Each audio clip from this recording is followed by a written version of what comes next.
தேவன் நீ முகமுகமாக பேச முடியாது என்றால் நம்மளுக்குள்ள சிந்தனை முதலாவது மாற வேண்டும். ஹல்லேலூயா. பொல்லாத காரியங்கள் நம்மளை விட்டு அகற்றாதான் தேவன் நம்மளோடு கூட வருவாடுவார். தேவன் நம்மளோடு கூட பேசுவார். ஹல்லேலூயா. இன்னைக்கு நிறைய பேரோட கவலை என்ன தெரியுமா?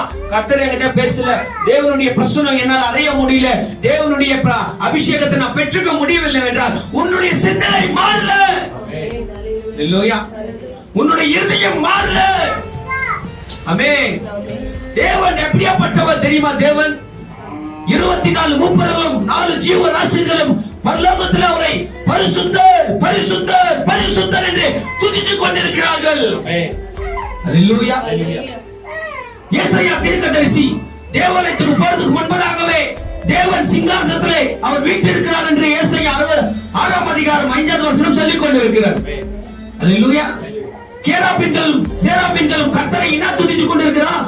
பரிசுத்தர் பரிசுத்தர் பரிசுத்தர் என்று துதித்துக் கொண்டிருக்கிறாங்க.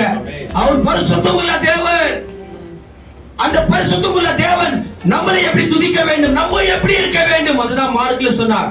பொல்லாத சிந்தனைகள் மனுஷனுடைய இருதயத்திலிருந்து புறப்பட்டு வந்து கொண்டிருக்கிறது. இந்த சிந்தனைகள் மாறினால்தான் நம்ம குடும்பம் ஆசீர்வதிக்கப்படும், நம்ம மாற முடியும், நம்ம குடும்பத்தில் செழிப்பு உண்டாகும், நம்ம குடும்ப தோற்றங்கள் மாறும், நம்மளுடைய குடும்பத்தில் பிரச்சனைகள் மாறும், நம்ம குடும்பத்தில் தரித்திரங்கள் மாறும். ஹல்லேலூயா. இந்த பொல்லாத சிந்தனைகள் இருந்து நம்ம எப்படி வெளியே வர வேண்டும் என்று இந்த நாளிலே கர்த்தர் உங்களோடு கூட பேச விரும்புகிறார். ஹல்லேலூயா.